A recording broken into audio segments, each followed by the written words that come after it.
जिसका था इंतज़ार आ चुका है वो शाहकार। तो finally prime minister laptop scheme, जिसका 1 साल से बेसब्री से इंतज़ार किया जा रहा था, finally prime minister laptop scheme की अनाउंसमेंट हो चुकी है। इसकी जो रजिस्ट्रेशन है वो स्टार्ट हो चुकी है। इस स्कीम के तहत 1 लाख लैपटॉप होनहार तलबा में तकसीम किए जाएंगे। इसकी जो लास्ट डेट है अप्लाई करने की वो 20 जून है 2023। वीडियो को एंड तक देखिएगा। इस वीडियो में हम आपको बताएंगे कि कैसे आपने स्टेप बाय स्टेप अप्लाई करना है, कौन सी यूनिवर्सिटीज़ हैं जिसमें आप अप्लाई कर सकते हैं। जितनी भी पब्लिक सेक्टर यूनिवर्सिटीज़ हैं पाकिस्तान में, उन तमाम यूनिवर्सिटीज़ में आप अप्लाई कर सकते हैं। तो वीडियो को एंड तक देखना ना भूलिएगा। तो चलिए स्टार्ट करते हैं। सबसे पहले आपने प्राइम मिनिस्टर लैपटॉप स्कीम की जो वेबसाइट है उसको ओपन कर लेना है। इसका जो लिंक है वो मैं आपको डिस्क्रिप्शन में भी दे दूंगा। यहाँ से आपने सबसे पहले तो लिस्ट ऑफ एलिजिबल यूनिवर्सिटीज़ के टैब को ओपन कर लेना है। तो आपके सामने जो न्यू टैब ओपन होगा इसमें आप देख सकते हैं जितनी भी यूनिवर्सिटीज़ हैं जो कि एलिजिबल हैं प्राइम मिनिस्टर लैपटॉप स्कीम में, वो आपके सामने शो हो रही हैं। इसके अलावा अगर आप सर्च करना चाहते हैं तो यहाँ पे फाइंड पे आप जाके अपनी यूनिवर्सिटी का नाम लिखेंगे। लेट से मैं पंजाब यूनिवर्सिटी को सर्च करना चाहता हूँ, तो जैसे ही मैं अपनी यूनिवर्सिटी का नाम लिखूँगा तो आप देख सकते हैं कि यूनिवर्सिटी ऑफ द पंजाब इस लिस्ट में शामिल है। तो इसी तरीके से आप अपनी यूनिवर्सिटी का नाम लिख के सर्च कर सकते हैं। यहाँ पे जो टोटल नंबर ऑफ़ यूनिवर्सिटीज़ हैं पूरे पाकिस्तान की वो 141 है। और एक बात का ख़ास ख्याल रखना, ये सिर्फ पब्लिक सेक्टर यूनिवर्सिटीज़ के लिए है, प्राइवेट यूनिवर्सिटीज़ के लिए एलिजिबल नहीं है जी। तो उसके बाद अगर हम इसका एलिजिबिलिटी क्राइटेरिया वगैरह देखें, इसके ऑब्जेक्टिव्स देखें, तो उसको हम देख लेते हैं। सबसे पहले तो आप ये देख लें कि जो ये फ़ेज़ है वो फ़ेज़ 3 है। इससे पहले 2 फ़ेज़ स्टार्ट हो की गई थी प्राइम मिनिस्टर लैपटॉप स्कीम में। तो ये तीसरी फ़ेज़ है जो कि 2022 से 2023 की जारी की गई है। उसमें आप अप्लाई करने का तरीक़ेकार स्टेप बाय स्टेप हम डिस्कस करेंगे ही, लेकिन सबसे पहले तो हम एलिजिबिलिटी क्राइटेरिया को देख लेते हैं जी। तो एलिजिबिलिटी क्राइटेरिया में बताया गया है कि जो स्टूडेंट्स हैं उनका जो प्रोग्राम है, अगर इन डेट से पहले पहले उनका एडमिशन हो चुका है तो वो इसमें एलिजिबल हैं। इन डेट के बाद एडमिशन वाले जो स्टूडेंट्स हैं वो एलिजिबल नहीं हो सकते जी। तो पाकिस्तान का सिटीज़न होना लाजमी है, आपके पास अपना CNIC या बे फार्म नंबर होना लाजमी है। उसके लिए अगर हम PhD की बात करें तो उसकी ड्यूरेशन 5 ईयर होती है। तो उसकी जो डेट ऑफ एडमिशन है वो 30 जून 2003 से पहले पहले, यानी कि एंड डेट इससे पहले पहले आप उसमें जो आप अप्लाई है वो आप कर चुके हों, उसमें आपका एडमिशन हो चुका हो, उसकी जो स्टार्टिंग डेट है वो 30 जून 2018 है। यानी कि 30 जून 2018 से लेके 30 जून 2023 तक जो लोग अभी तक एडमिटेड हैं डिफरेंट यूनिवर्सिटीज़ में PhD प्रोग्राम के लिए, तो वो एलिजिबल हैं। इस तरीके से अगर हम MS MPhil की बात करें तो चूँकि ये 2 ईयर का प्रोग्राम होता है, तो जो बच्चे 2021 की 30 जून से लेके 30 जून 2023 तक की ड्यूरेशन में एडमिटेड है तो वो अप्लाई कर सकते हैं। इसी तरीके से MBA 3.5 ईयर्स की बात करें, MBA 2.5 ईयर्स और MBA 1.5 ईयर्स की बात करें तो उनकी भी डेट यहाँ पे मैंशनड है। इस तरीके से अगर हम मास्टर यानी कि 16 ईयर एजुकेशन की बात करें, BS प्रोग्राम की या MSc प्रोग्राम की बात करें, तो उसकी जो डेट है वो भी यहाँ पे मेंशन है। अंडर ग्रेजुएट के 2 कैटेगरीज होते हैं, 5 ईयर भी होते हैं प्रोफेशनल डिग्रीज लाइक MBBS हो गया, DPT हो गया। इस तरीके से अंडर ग्रेजुएट जो BS प्रोग्राम है 4 ईयर्स, तो उनकी भी डेट यहाँ पे मेंशन है। अगर तो आप इन डेट से पहले के एडमिटेड हैं या आपको जो एडमिशन अभी तक नहीं हुआ तो आप एलिजिबल नहीं हैं जी। तो यहाँ पे इलिजिबल का जो क्राइटेरिया है या इलिजिबल की जो लिस्ट है वो आप देख सकते हैं कि कोई भी प्राइवेट सेक्टर का जो स्टूडेंट होगा वो अप्लाई नहीं कर सकेगा। जिसने पहले लैपटॉप लिया हुआ है तो वो भी अप्लाई नहीं कर सकता। जो फॉरेन नेशनल्स हैं वो भी अप्लाई नहीं कर सकते सिवाय AGK के, यानी कि आज़ाद जम्मू कश्मीर के स्टूडेंट्स अप्लाई कर सकते हैं। और अगर जो स्टूडेंट है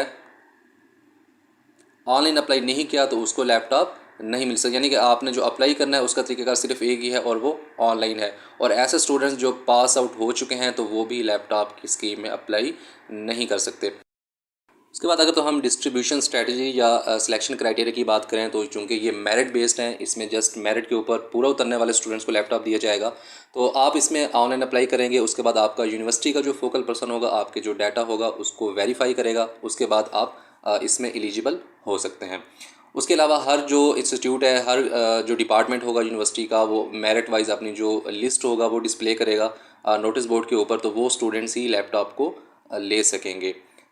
उसके बाद अगर हम डिस्ट्रीब्यूशन क्राइटेरिया की बात करें तो चूँकि ये मेरिट बेस्ड होगा, चाहे वो PhD प्रोग्राम, MS MPhil या फिर 16 ईयर एजुकेशन का प्रोग्राम है, तो सब में ही ये मेरिट वाइज डिस्ट्रीब्यूशन होगी लैपटॉप। अगर हम डिस्ट्रीब्यूशन के शेयर की या कोटे की बात करें तो ये यूनिवर्सिटी वाइज होगा, या यूनिवर्सिटी के ऊपर डिपेंड करता है कि वो अपने किस प्रोग्राम में कितने लैपटॉप्स को वो डिवाइड करेगी, और वो टोटली मेरिट बेस्ड होगा। इसके अलावा जो हायर एजुकेशन इंस्टीट्यूट्स हैं बलूचिस्तान में वो फिक्स्ड हैं कि वो जो नंबर ऑफ़ लैपटॉप्स हैं तकरीबन 14%, यानी कि 14,000 लैपटॉप हैं वो सिर्फ बलूचिस्तान के स्टूडेंट्स के लिए, और जो बाकी 86,000 स्टूडेंट्स हैं वो बाकी पाकिस्तान के तमाम जो पब्लिक सेक्टर यूनिवर्सिटीज़ हैं उनमें डिस्ट्रीब्यूट किए जाएंगे। तो देखते हैं हम किस तरह से इसमें अप्लाई कर सकते हैं। तो चलिए देख लेते हैं आपने ऑनलाइन अप्लाई किस तरह करना है। तो आप अप्लाई नो पे क्लिक कर देंगे, उसके बाद आपके सामने जो पोर्टल ओपन हो जाएगा रजिस्ट्रेशन का, वो कुछ इस तरह का होगा। इसमें सबसे पहले तो आपने अपना CNIC नंबर एंटर करना है और I am not a robot की कैप्चा पे क्लिक कर देना है, और उसके बाद आपने सबमिट पे क्लिक कर देना है। जैसे ही आप सबमिट पे क्लिक करेंगे उसके बाद आपके सामने जो न्यू पोर्टल ओपन होगा उसमें जो इंस्ट्रक्शन दी गई हैं आपने इनको बड़े एहतियात से पढ़ लेना है, और उसके बाद आपने एक्सेप्ट एंड कंटिन्यू पे क्लिक कर देना है। जो न्यू पेज आपके सामने ओपन होगा इसमें सबसे पहले आपने अपना नेम एंटर करना है, उसके बाद फादर नेम एंटर करना है, और आपने अपनी डेट ऑफ बर्थ यहाँ पे मेंशन करनी है, आप जेंडर सेलेक्ट करना है, उसके बाद आपने पोस्टल एड्रेस यहाँ पे एंटर करना है, प्रोवेंस का डोमिनेंस आपने सेलेक्ट करना है, उसके बाद जो आपका डिस्ट्रिक्ट का डोमिसाइल बना हुआ है आपने उसको सेलेक्ट करना है, आप एम्प्लॉयड हैं या अनएम्प्लॉयड हैं आपने इसको क्लिक कर देना है। उसके बाद अगर तो आप डिसेबल स्टूडेंट हैं तो उसको येस कर देंगे, अदरवाइज़ इसको नो पे क्लिक कर देना है। और अगर आप पहले से लैपटॉप ले चुके हैं, डिफरेंट लैपटॉप स्कीम्स जो चली हैं जिसमें चीफ मिनिस्टर यूथ इनिशिएटिव जो पंजाब गवर्नमेंट की तरफ से की गई थी, उसके अलावा HEC इंडिजिनस स्कॉलरशिप स्कीम, नवाया शहर स्कीम जो कि KPK की थी, और इस तरीके से पाकिस्तान में जो PM लैपटॉप स्कीम की जिसकी 2 फेज़ ऑलरेडी हो चुकी हैं, इसमें से अगर आप किसी भी फेज़ में लैपटॉप ले चुके हैं तो आप इस पर सेलेक्ट करेंगे, अदरवाइज़ नो पे क्लिक कर देंगे। उसके बाद आपने नेक्स्ट स्टेप पे प्रोसीड कर देना है। तो पर्सनल इन्फॉर्मेशन आपके एंटर हो चुकी हैं, उसके बाद आपने एकेडमिक इन्फॉर्मेशन एंटर करनी होगी। सबसे पहले तो आपने यूनिवर्सिटी का जो इनरोलमेंट नंबर होगा या जो रजिस्ट्रेशन नंबर होगा आपने वो यहाँ पे लिख देना है। उसके बाद आपने यूनिवर्सिटी की सिटी सेलेक्ट कर देनी है जो कि जिस शहर में वो वाक़या हो। उसके बाद आपने उसका कैंपस सेलेक्ट कर लेना है। उसके बाद आपने अपना सब्जेक्ट सेलेक्ट करना है, अपना डिपार्टमेंट सेलेक्ट करना है, और उसके बाद आपने जो डिग्री है उसका लेवल सेलेक्ट कर लेना है कि वो कौन सा लेवल है, आया PhD है, MS MPhil है या फिर अंडर ग्रेजुएट है। उसके बाद आपने यहाँ पे डेट सेलेक्ट करनी है कि किस डेट को आपकी जो इनरोलमेंट हुई है वो हुई है। उसके बाद आपने सिस्टम सेलेक्ट करना है कि आया वो एनुअल है या फिर सेमेस्टर वाइज है। उसके बाद आप किस सेमेस्टर में इनरोल हैं तो यहाँ पे आपने सिंपली वो सेमेस्टर को सिलेक्ट कर लेना है। आप कौन से ईयर ऑफ स्टडी में जा रहे हैं आपने अपना ईयर ऑफ स्टडी को यहाँ पे चूज़ कर देना है। उसके बाद जो कुछ एक्स्ट्रा एडिशनल इन्फॉर्मेशन वो आपने देनी है, जस्ट आपने हायर सेकेंडरी स्कूल सर्टिफिकेट या इंटरमीडिएट या 12 ईयर एजुकेशन इसका इक्विवेलेंट कोई भी आपने 12 साल तालीम हासिल की है तो उसकी जो परसेंटेज है, उसके जो मार्क्स की जो परसेंटेज आपने यहाँ पे वो एंटर कर देना है। उसके बाद आपने यहाँ पे सिस्टम सेलेक्ट करना है जो कि आपका लास्ट एग्जाम होगा, जो आपकी टर्मिनल डिग्री होगी। अगर तो आप PhD के लिए अप्लाई कर रहे हैं तो आपकी टर्मिनल डिग्री MS MPhil होगी, तो आपने उसकी यहाँ पे CGPA या फिर उसका जो परसेंटेज है वो यहाँ पे एंटर कर देनी है। ये सारी चीज़ें एंटर करने के बाद आपने यहाँ पे नेक्स्ट स्टेप पे प्रोसीड कर देना है। और नेक्स्ट और लास्ट स्टेप जो होता है वो कॉन्टैक्ट इन्फॉर्मेशन का होगा, जिसमें आपने यहाँ पे अपना फ़ोन नंबर एंटर करना है। उसके बाद आपने जो ईमेल एड्रेस है वो एंटर करना है। फ़ोन नंबर जैसे आप एड्रेस करेंगे तो आपने इस बात का ख्याल रखना है कि वो जो सिम है वो किसी और नेटवर्क में कन्वर्ट ना हो। उसके बाद उस नंबर पे आपको कोड रिसीव होगा जो कि यहाँ पे आपने एंटर करना होगा, उसके वेरीफाई करना होगा।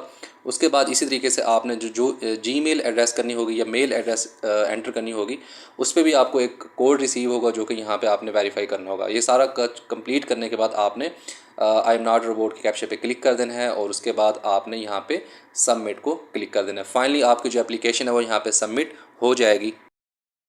तो एप्लीकेशन को सबमिट करने के बाद अगर आप चाहें कि आपका जो एप्लीकेशन स्टेटस है वो आप चेक करना चाहें तो यहाँ पे सिलेक्ट कर सकते हैं। यहाँ पे सबसे पहले तो आप फेज़ सेलेक्ट करेंगे, क्योंकि ये आप जो फेज़ है 2022 से 2023 की जा रही है वो सिलेक्ट कर देंगे। यूनिवर्सिटी की सिटी आपने सेलेक्ट करनी है, फिर यूनिवर्सिटी जिस शहर में वाक़ है उस शहर को सिलेक्ट करने के बाद आपने अपने यूनिवर्सिटी को सेलेक्ट करना है, और उसके बाद आपने कैंपस को सिलेक्ट करना है। इसी तरीके से डिपार्टमेंट को सिलेक्ट करेंगे और फिर अपने डिग्री लेवल को सिलेक्ट करेंगे। फाइनली आपने अपने ईयर ऑफ स्टडी को एंटर करना होगा। उसके बाद आपने फ़िल्टर रिजल्ट पे क्लिक कर देना है। तो उसके बाद आपके सामने आपका जो स्टेटस है वो शो हो जाएगा कि वो कहाँ तक पहुँचा है। सबसे पहले जब आप अप्लाई कर देंगे तो आपका जो स्टेटस शो होगा वो अप्लाइड का होगा, उसके बाद एलिजिबल का शो होगा, और उसके बाद अप्रूव का होगा। अगर तो आप लैपटॉप के लिए एलिजिबल हैं तो जस्ट एलिजिबल का स्टेटस शो होगा। उसके बाद मेरिट वाइज लिस्ट बनेगी, अगर तो आप उसमें सेलेक्ट हो जाते हैं तो आपका जो स्टेटस है वो अप्रूव्ड हो जाएगा, अदरवाइज़ वो एलिजिबल ही रहेगा। क्योंकि लैपटॉप्स लिमिटेड हैं, 1 लाख लैपटॉप है तो वो डिस्ट्रीब्यूट होने हैं। तो अगर तो मेरिट वाइज आप पूरा उतरेंगे तो आपको लैपटॉप मिलेगा, अदरवाइज़ आपको नहीं मिलेगा। उसके अलावा अगर आप तो फोकल पर्सन को सिलेक्ट करना चाहते हैं तो यहाँ पे आपने सर्च फोकल पर्सन पे क्लिक कर देना है। उसके बाद सेम आपने यहाँ पे अपनी सिटी, अपनी यूनिवर्सिटी वगैरह सेलेक्ट करनी है। सबसे पहले तो आपने सिटी से यहाँ पे सेलेक्ट कर देनी, लाइक आप if you are in Lahore तो यहाँ पे आप लाहौर को सिलेक्ट कर देंगे। उसके बाद यहाँ से आपने यूनिवर्सिटी सेलेक्ट करनी है। ये लाहौर में शामिल तमाम पब्लिक सेक्टर यूनिवर्सिटीज़ की लिस्ट है, तो यहाँ पे मैं यूनिवर्सिटी ऑफ द पंजाब को सिलेक्ट कर लेता हूँ। उसके बाद मैं इसको फ़िल्टर कर लेता हूँ। तो वीडियो को एंड तक देखने का बहुत शुक्रिया। इसमें आपको अप्लाई करने में किसी किस्म का कोई भी मसला दरपेश हो तो आप बिला झिझक हमें कमेंट सेक्शन में आगाह कर सकते हैं। अपना बहुत सारा ख्याल रखिएगा। अल्लाह हाफ़िज़।